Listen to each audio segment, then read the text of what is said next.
నమస్కారం. పిఎస్ఎస్ఎం సమాచారానికి స్వాగతం. ముందుగా ముఖ్యాంశాలు. ధ్యానులను ఆధ్యాత్మికతలో ఓలలాడించిన పత్రిజీ ధ్యాన మహాయాగం 4. ధ్యానులకు మంచి అనుభూతి కలిగించిన 6 గంటల అఖండ ధ్యానం. ధ్యానం చేస్తే సరైన జీవన విధానం తెలుస్తుందన్న మహేశ్వర మహాపిరమిడ్ ట్రస్టీ మాధవి. మరణానంతర జీవితం అనే అంశంపై అద్భుతంగా చర్చా కార్యక్రమం. పత్రిజీ ధ్యాన మహాయాగంలో ధ్యానులకు విశేషమైన జ్ఞానాన్ని పంచిన ఆధ్యాత్మిక గురువుల సందేశాలు. ధ్యానులను విశేషంగా అలరించిన సాంస్కృతిక కార్యక్రమాలు. రంగారెడ్డి జిల్లా కడ్తాల్ మండలం కైలాసపురిలోని మహేశ్వర మహాపిరమిడ్లో పత్రిజీ ధ్యాన మహాయాగం వైభవోపేతంగా జరుగుతోంది. కార్యక్రమంలో 10వ రోజు భవరోగం అనే అంశం గురించి బ్రహ్మర్షి పత్రిజీ వీడియో సందేశం ధ్యానులను బాగా ఆకట్టుకుంది.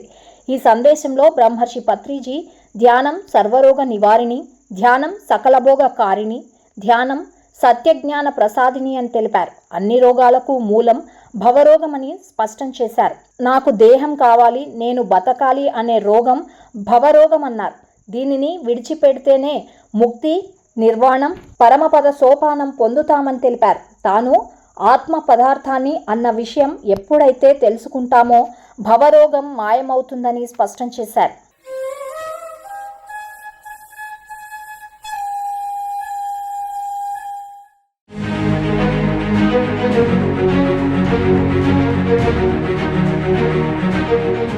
My dear friends, my dear masters and my dear God's, ధ్యానము సర్వరోగ నివారణి, ధ్యానము సకలభోగ కారిణి, ధ్యానము సత్య జ్ఞాన ప్రసాదిని. అన్ని రోగాలకు మూల రోగం ఒకటి ఉంది. ఆ రోగం పేరు భవరోగం. అంటే నేను బతకాలి అన్న రోగం, నాకు ఈ శరీరం కావాలి అన్న రోగం. దాంతో మిగతా రోగాలన్నీ వచ్చాయి. మనకి శరీరం అవసరమే లేదు, మనం ఆత్మ పదార్థం. ఈ బట్ట లాంటిది మన శరీరం కూడా ఆత్మకు. ఈ బట్ట చిరిగిపోతే కొత్త బట్టలు వేసుకుంటాం, అలాగే శరీరం చిరిగిపోతే కొత్త శరీరం వేసుకుంటాం. వాసాంతి జీర్ణాన్ని యథా విహాయ నవాని గృహణాతి నరోపరాణి తథా శరీరాన్ని విహాయ జీర్ణాన్ని అన్యాన్ని సంయాతి నవాని దేహి. నాకు దేహం కావాలి, ఉండి తీరాలనేది భవరోగము. భవరోగం మాయమైపోవడమే ముక్తి, విడుదల, నిర్వాణ పదవి, పరమపద సోపానము. ఏమిటి అంటే భవరోగము మాయమైపోవడం. నాకు 40 సంవత్సరాలు అయిపోయింది భవరోగం పోయి. అంతకుముందు రోగం లేదు నాకు, కానీ అదేదో అర్థమైంది నాకు సబ్జెక్ట్. నా భవరోగం పోయి మీరు భవరోగం ఎందుకు పోదు? నేను దాహం తీసుకుంటే నీరు తాగితే నా దాహం పోయింది, మీ దాహం పోదా? అందరికీ దుఃఖం ఒకటి, ధ్యానం ఒకటే. అందరికీ రోగాలు ఉంటాయి, ఆ యోగం చేస్తే రోగం పోతుంది. ఏ రోగం పోతుంది? భవరోగం పోతుంది. భవరోగంతో ముడిపడిన మిగతా అన్ని రోగాలన్నీ. మీకు చిన్న కథ చెప్తాను ఈ భవరోగం గురించి. ఎందుకంటే అన్నిటికన్నా ముఖ్యమైన విషయం భవరోగమే తెలుసుకోవాలి మనం ఆధ్యాత్మికతలో. సతీ సావిత్రి పేరు విన్నారు మీరు. ఆవిడ మగుడెవరు? సత్యవంతుడు. ఓకే, ఆయనకి పోయే కాలం వచ్చింది. 2 యమభటులు వచ్చారు ఆయనకి తీసుకెళ్ళడానికి. వాళ్ళిద్దరు కనపడ్డారు సావిత్రిదేవికి, సతీ సావిత్రికి. ఏయ్, ఎవరు మీరు? నమస్కారం తల్లి, మేము యమధర్మరాజు పంపించాడు, మీ ఆయన్ని మేము తీసుకెళ్ళాలి. మా ఆయన్ని ఎవరు ముట్టుకోవడానికి వీల్లేదు. నేను ఎవరనుకున్నావు? నేను సతీ సావిత్రి. నేను ఉండగా ఒక ఈగ కూడా వాళ్ళకి వీల్లేదు. ఇవన్నీ కుదరవమ్మా, టైం అయిపోయింది, మాకు టైం అయిపోయింది, మా డ్యూటీలో మీకు ఆటంకం చేయొద్దు, మేము తీసుకెళ్ళాలి అని వాళ్ళు మళ్ళీ ముందుకు వచ్చారు. ఆవిడ అడ్డుపడింది. లేదు ససేమిరా అంది. వాళ్ళు పని చేసుకోవడం లేదు, ఈవిడ చేసుకుని ఇవ్వడం లేదు వాళ్ళ పనిని. వాళ్ళకి తిక్కరేగింది. సరే మా బాస్గా చెప్తాం మేమని చెప్పేసి వాళ్ళు వెళ్ళిపోయారు. వాళ్ళు యమధర్మరాజు దగ్గర పోయారు. ఏమయ్యా ఉత్తర చేతిలో వచ్చారు మీరు? వాడు ఏడు అన్నాడు. వాడిని పంపించలేదు వాళ్ళ భార్యమణి. మా వల్ల కాలేదు అన్నాడు. మీ వల్ల కాలేదు, నేనే పోతాను అన్నాడు. యమధర్మరాజు దిగి వచ్చాడు. ఈవిడ చూసింది, ఓహో నువ్వు వచ్చావా ఇప్పుడు నాయన నా మొగుడిని తీసుకెళ్ళడానికి? అసలు నువ్వెవడు నా మొగుడిని తీసుకెళ్ళడానికి? నేనుండగా నా మొగుడిని ఎవరు తీసుకెళ్ళడానికి వీల్లేదు. యమధర్మరాజు 100 విధాలు చెప్పాడు. ఇది సృష్టి నియమం తల్లి, నువ్వు ఊరికే అనవసరంగా జోక్యం చేసుకుంటున్నావు సృష్టి నియమాల్లో, చట్టాల్లో. ఆవిడ ససేబరా అంటుంది. ఇక విసుగు వచ్చింది యమధర్మరాజు కూడా. సరేలే, ఇప్పుడు నువ్వే గెలిచావు, రేపో నువ్వు నా దగ్గరకు వస్తావు కదా, అప్పుడు నీ పని చూస్తా అన్నాడు. ఆయన వెళ్ళిపోయాడు. కొన్ని రోజుల తర్వాత ఆ సత్యవంతుడు లేడు, ఈవిడ కూడా పోయింది. ఎన్ని రోజులు ఉంటుంది? యమధర్మరాజు కూర్చున్నాడు అక్కడ. ఆవిడ అలా వచ్చాను. సతీ సావిత్రి చూశారు, ఎవరో వస్తున్నారు లేడీ. ఎవరబ్బా అని చూస్తే సతీ సావిత్రి. వచ్చావా? దా నీకోసం ఎదురు చూస్తున్నాను నేను. నన్ను ఎదిరించావు కదా అప్పుడు, నువ్వు నా బట్టలను ఎదిరించావు, నన్ను ఎదిరించావు. చిత్రగుప్త అని పిలిచాడు. మన అల్లు రామగిరిలాగా ఉంటారు అక్కడ. ఆయన చిత్రగుప్తుడు. ఆయన ఇలా ఊపుకుంటూ వచ్చాడు. స్వామీజీ అన్నాడు, చూడు ఈవిడికి 3 జన్మలు రాయి నువ్వు. ఈవిడే ఆడజన్మ ఎత్తాలి, చాలా అందంగా ఉండాలి, 3 జన్మల్లోనే పెళ్లి చేసుకోవాలి, 3 రోజుల్లో మొగుడు చచ్చిపోవాలి. వీడికి రాయివే అంటే ఈవిడ తన మొగుడిని పంపించడానికి నిరాకరించింది. ఆవిడ తగిన శాస్త్రి జరగాల్సిందే. ఆవిడ భవలోక పీడితురాలు, నా మొగుడు కావాలని చెప్పేసి. దానికోసం ఏమైంది, 3 జన్మలు అందమైన స్త్రీగా పుట్టింది, పెళ్లి చేసుకుంది. 3 రోజుల్లో మొగుడు చచ్చాడు. ఆ 3 జన్మల్లోనూ ఆవిడ అలా ఎంత దుఃఖంగా గడిపింది. దానికి కారణం ఎవరిని చెప్పండి? ఎవరు? Who created the reality? Her self. అది అమ్మబట్లు వచ్చినప్పుడు పంపించాలి కదా సాధారణంగా. పంపించలే. నేనే మొగుడిని అనుకుంది, నేనే తుల్ఫ్ ఖాన్ అనుకుంది. అహంకారం. నేను సతీ సావిత్రిని అనుకుంది. అహంకారం పనికిరాదు, భవలోకం అసలే పనికిరాదు. ఇది నిజమైన కథ. ఇది కావాలంటే మీ 3వ కంతో మీరు చూసుకోవచ్చు. రంగారెడ్డి జిల్లా కడ్తాల్ మండలం కైలాసపురిలోని పత్రిజీ శక్తి స్థల్లో అద్భుతంగా జరుగుతున్న పత్రిజీ ధ్యాన మహాయాగంలో 10వ రోజు నిర్వహించిన వేద పఠనం, సంగీతనాద ధ్యానం అందరినీ ఆకట్టుకుంది. మాస్టర్లు చైతన్య, తేజలు వేద పఠనం చక్కగా గావించి ధ్యానులకు మంచి వేద జ్ఞానం అందించారు. ఆ తర్వాత గణేష్ బృందం సంగీతనాద ధ్యానం ఎంతో అద్భుతంగా నిర్వహించి ధ్యానులను ఆనందంలో ఓలలాడించారు. ఈ అఖండ సామూహిక ధ్యానంలో ధ్యానులు 3 గంటల పాటు ఎంతో శ్రద్ధగా ధ్యానం చేసి చక్కటి అనుభూతిలోకి లోనయ్యారు.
పత్రిజీ ధ్యాన మహాయాగంలో ప్రదర్శిస్తున్న పిఎస్ఎస్ఎం ప్రాజెక్టులో భాగంగా నంద్యాల జిల్లా మంగనపల్లిలో గల సదానంద గురు ఆశ్రమం నందవరం ఏవిని ప్రదర్శించారు. అనంతరం బ్రాహ్మణ రత్న మారం శివప్రసాద్ గారు మాట్లాడుతూ 2017 సంవత్సరంలో ఆశ్రమంలో సద్గురు సదానంద నిత్య అన్నదాన సేవా ట్రస్ట్ను ఏర్పాటు చేసినట్లు తెలిపారు.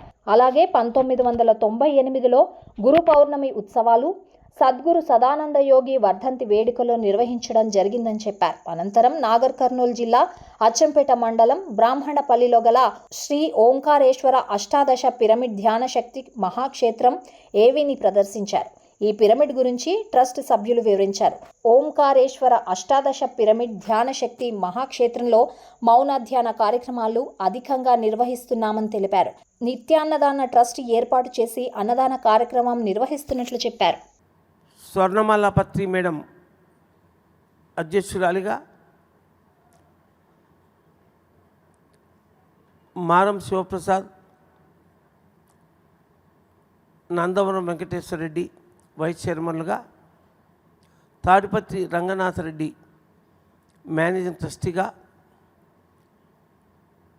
బేతంచెర్ల భువనేశ్వరరాజు కోశాధికారిగా, మరి తదితర 8 మంది సభ్యులతో పరమాద్భుతంగా ఈ నిత్యాన్నదాన సేవ ట్రస్ట్ ప్రతిరోజు స్వామి మహాసమాధి ముందు నిత్య అన్నదాన ప్రసాదం మధ్యాహ్నం 1 గంట నుంచి 3 గంటల వరకు నిరంతర కైంకర్యంగా ఈరోజు వరకు నడుస్తోంది. ఒక 6 ఎకరాల భూమిని పిరమిడ్ ధ్యాన శక్తి తరఫున మనం ఇక్కడికి రావడం జరిగింది. ఇప్పుడు ఫస్ట్ మన చైర్మన్ నరసింహ గారు మాట్లాడతారు. అందరికీ హృదయపూర్వక నమస్కారములు. మరి ఈరోజు ఈ క్షణము ఇలా మీ అందరితో శ్రీ ఓంకారేశ్వర అష్టాదశ పిరమిడ్ ధ్యాన ఆరామం గురించి తెలియచేసే అవకాశము ఈ వర్తమాన క్షణము దీనికి కారణభూతుడైనటువంటి జగద్గురు బ్రహ్మర్షి పితామహ పత్రిజీ గారికి హృదయపూర్వక నమస్కారములు తెలియజేసుకుంటూ, మిత్రులారా, శ్రీశైలం వెళ్ళే దారిలో, హైదరాబాద్ నుంచి శ్రీశైలం వెళ్ళే దారిలో కానీ, అటు మహబూబ్ నగర్ నుంచి, కర్ణాటక నుంచి శ్రీశైలం వెళ్ళే దారిలో మెయిన్ రోడ్డుకు 1 కిలోమీటరు డిస్టెన్స్లో 6 ఎకరాల విస్తీర్ణంలో శ్రీ ఓంకారేశ్వర అష్టాదశ పిరమిడ్ ధ్యాన ఆరామం ఉంటుంది.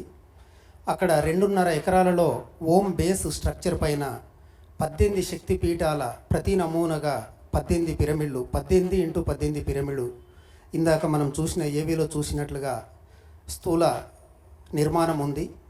మరి 6 ఎకరాల విస్తీర్ణంలో పూర్తి ఆశ్రమం ఉంది, చక్కటి గార్డెను, నిత్య అన్నదానం, ప్రసాదము. మరియు ఈ నిర్మాణానికి ఉమ్మడి మహబూబ్ నగర్ జిల్లా, 2 తెలుగు రాష్ట్రాలు, ఎందరో మహానుభావులు అందరూ వారి వారి తన్ మన్ ధన్ సహాయ సహకారాలతో దాని నిర్మాణము పత్రిజీ గారి సంకల్పం ద్వారా నిర్మించడం జరిగింది. మరి ఈరోజు ఇప్పుడు ప్రస్తుతం అక్కడ ప్రతి నెల 3 రోజుల మౌన ధ్యానం జరుగుతుంది. పౌర్ణమికి 2 రోజులు ముందు, పౌర్ణమి రోజు కలుపుకొని మరి ఈ కార్యక్రమాన్ని ట్రస్ట్ వారి ఆధ్వర్యంలో మరి సునీత మేడము, రామ్మోహన్ గారు, మరి ఆల్ ట్రస్ట్ సభ్యులు అందరూ కలిసి చక్కగా నిర్వహిస్తారు. ధ్యానం చేస్తే సరైన జీవన విధానం తెలుస్తుందన్నారు పిఎస్ఎస్ఎం నేషనల్ కోఆర్డినేటర్ మాధవి. బ్రహ్మర్షి పత్రిజీ ధ్యానులు పాటించాల్సిన 18 ఆదర్శ సూత్రాలు, 13 వ్యక్తిగత సూచనలు, 6 లక్ష్యాలను పొందుపర్చారని తెలిపారు. ప్రతి పిరమిడ్ మాస్టర్ వీటిని ఆచరిస్తున్నారా లేదా అనేది చెక్ చేసుకోవాలని సూచించారు. ధ్యానం చేస్తే సరైన జీవన విధానం తెలుస్తుందన్నారు. ధ్యానం ద్వారా జీవన లక్ష్యం తెలుసుకోవాలన్నారు. ప్రతి పిరమిడ్ మాస్టర్ రోజు 3 గంటల ధ్యానం, 1 గంట స్వాధ్యాయం, సేవా పరులతో సజ్జన సాంగత్యం చేయాలని సూచించారు. ఎప్పుడూ వర్తమానంలోనే జీవించాలని, మనసులో ఎలాంటి సంశయాలను పెట్టుకోకూడదని తెలిపారు. నేను ఎన్లైటన్మెంట్ మాస్టరు అంట. కొంచెం ఏమైనా ఇబ్బంది తగిలితే ఎన్లైటన్మెంట్ అంతా పోయింది. అక్కడ వాష్రూమ్స్ దగ్గర కొంచెం ఇబ్బంది కలిగింది, తట్టుకోలేము. ఎన్లైటన్మెంట్ అంటే ఏంటి? పత్రి సార్ మెసేజ్ ఇచ్చారు కదా, హయ్యెస్ట్ కష్టాలు, హయ్యెస్ట్ నష్టాలు, హయ్యెస్ట్ అవమానాలు ఎవరైతే భరిస్తారో వారే ఎన్లైటన్మెంట్ మాస్టర్స్. ఎందుకంటే సాగర మంథనం జరగాలి. సాగర మంథనం జరగకుండా మనం ఎన్లైటన్మెంట్ ఎలా అవుతాం? క్షీరసాగర మదనం అంటే ఏంటి? మనని మనం మదనం చేసుకోవాలి. మన మదనం అయినప్పుడు మాత్రమే మనం ఎవాల్వ్ సోల్గా అవుతాము. కాబట్టి ఫ్రెండ్స్, మనమంతా ధ్యానం చేస్తున్నప్పుడు మన వ్యక్తిగతంగా మనమే ఎప్పుడు చెక్ చేసుకోవాలి. నేను ఎక్కడున్నాను, నేను ఏం చేస్తున్నాను. ప్రతి పిరమిడ్ మాస్టర్ అత్యంత ముఖ్యంగా చేయాల్సింది ఏంటి అంటే ప్రతిరోజు 3 గంటలు ధ్యానం చేయాలి. పత్రిజీ ధ్యాన మహాయాగంలో నిర్వహించిన జ్ఞాన సభ కార్యక్రమం ఎంతో ఆసక్తికరంగా సాగింది. కార్యక్రమంలో 10వ రోజు మరణానంతర జీవితం అనే అంశం గురించి చర్చా కార్యక్రమం జరిగింది. ఈ కార్యక్రమంలో ధ్యాన జగత్ ఎడిటర్ వాణి, సీనియర్ పిరమిడ్ మాస్టర్లు ద్వారకానాథ్, రామరాజు మహంతి, రత్నకుమారి, కిరణ్ అనుమోలు శెట్టి, గీతాలు పాల్గొన్నారు. ఈ సందర్భంగా మరణం అంటే ఏమిటి, అసలు మరణం ఉందా, మరణానంతర జీవితం ఎలా ఉంటుంది, పరలోకంలో శిక్షలుంటాయా అనే విషయం గురించి చక్కగా వివరించి మృత్యువు గురించి ధ్యానులకు విశేషమైన జ్ఞానాన్ని అందించారు. అలాగే నాకు తెలియకుండానే 40 రోజులు కూర్చుందాం అనుకున్నాను. 42 డేస్ కూర్చున్నానండి. ఈ 42 డేస్లో నేను పొందినటువంటి 8 జన్మలు చూసుకున్నాను. ఒక దాని తర్వాత ఒకటి, ఒక దాని తర్వాత ఒకటి, ఒక దాని తర్వాత ఒకటి. ఒక జన్మ తర్వాత ఏ విధంగా మనం బాడీ నుంచి బయటకు వస్తాం, అక్కడ ఎలా గైడ్ చేస్తారు. మనం అయితే మరణం అనేది ఇక్కడ ఒక శిక్షలాగా చూపిస్తున్నారు మనకి. ఇక్కడ మన ప్రాపంచికంగా ఒక శిక్షలాగా, మరణం అనేది ఒక శిక్షలాగా, అదేదో ఎవడో మనకి ఇచ్చి మనం ఏదో పాపం చేసినట్టు చూపించేది. కానీ అక్కడ డిఫరెంట్గా ఉంది. అక్కడ ఎంతో స్వేచ్ఛ ఉంది, ఎంతో ప్రేమ ఉంది. అక్కడ ఎవరికి కమాండ్ చేయనే లేదు. సో నేను చనిపోయిన తర్వాత నేను చూసుకున్నాను. ఈ విధంగా రకరకాల అనుభవాలు పొందిన తర్వాత పత్రికారి దగ్గరికి వచ్చి, సార్ ఎలా జరిగింది, ఇంకా నీ పని అయిపోయింది, నీతో నాకు సంబంధం లేదు, గెట్ అవుట్. నేనేం చేయాలి సార్, నేను నీకు చెప్పేది ఏంటి, నీకు నచ్చింది నేను చెయ్యి. సో ఆ విధంగా నేను యూపీ వెళ్ళాను. పత్రికారు ఒకరోజు మన డిస్కషన్లో యూపీ ఒకటి ఉంది, యూపీలో కుంభమేళ జరుగుతుంది, చేద్దామంటే సో నన్ను ఎంచుకున్నారు, సరే నువ్వు వెళ్ళు అని.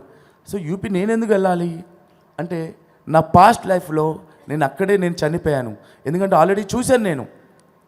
దానికి నాకు చాలా క్లియర్ లింక్ ఉంది.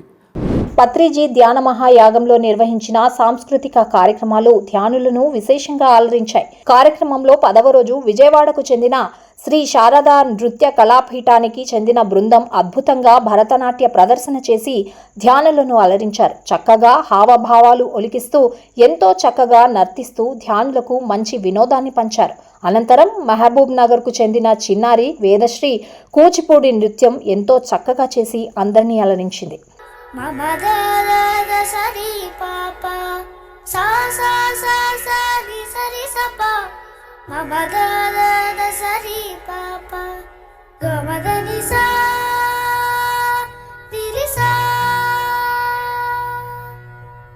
அழகே அழகே எதுவும் அழகே அன்பின் விழியில் எல்லாம் அழகே மழை மட்டுமா அழகு சுடுமேல் கூட ஒரு அழகு மலர் மட்டுமா அழகு விழும் இலை கூட ஒரு அழகு புன்னகை வீசிடும் பார்வைகள் அழகு வார்த்தைகள் தீர்க்கையில் மௌனங்கள் அழகு நன்மைக்கு சொல்லிடும் பொய்களும் அழகு உண்மை அதுதான் மெய்யாய் அழகு கமதனிசா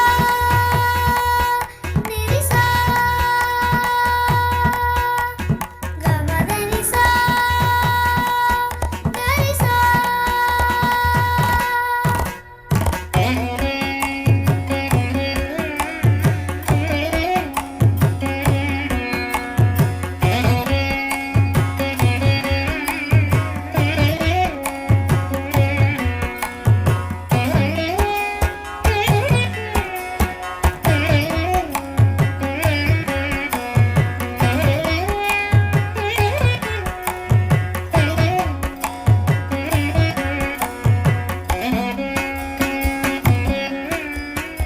విశ్వశాంతి కోసం రంగారెడ్డి జిల్లా కైలాసపురిలోని మహేశ్వర మహాపిరమిడ్లో నిర్వహిస్తున్న పత్రిజీ ధ్యాన మహాయాగంలో 6 గంటల పాటు నిర్వహించిన అఖండ ధ్యానం ధ్యానులకు అద్భుతమైన అనుభూతిని కలిగించింది.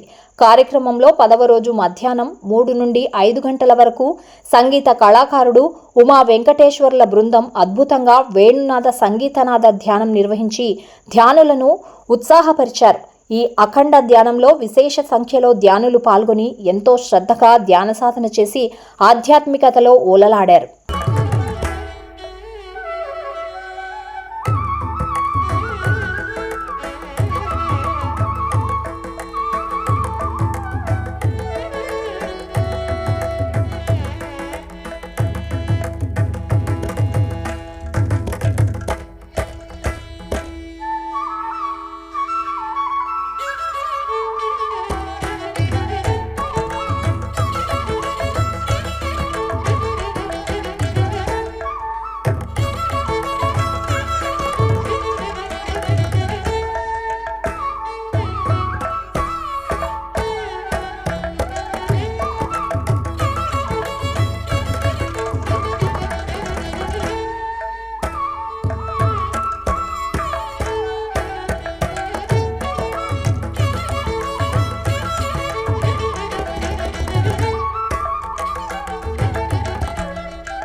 పత్రిజీ ధ్యాన మహాయాగంలో పలువురు ఆధ్యాత్మిక గురువులు అందిస్తున్న జ్ఞాన సందేశాలు ధ్యానులకు విశేషమైన జ్ఞానాన్ని పంచుతున్నారు.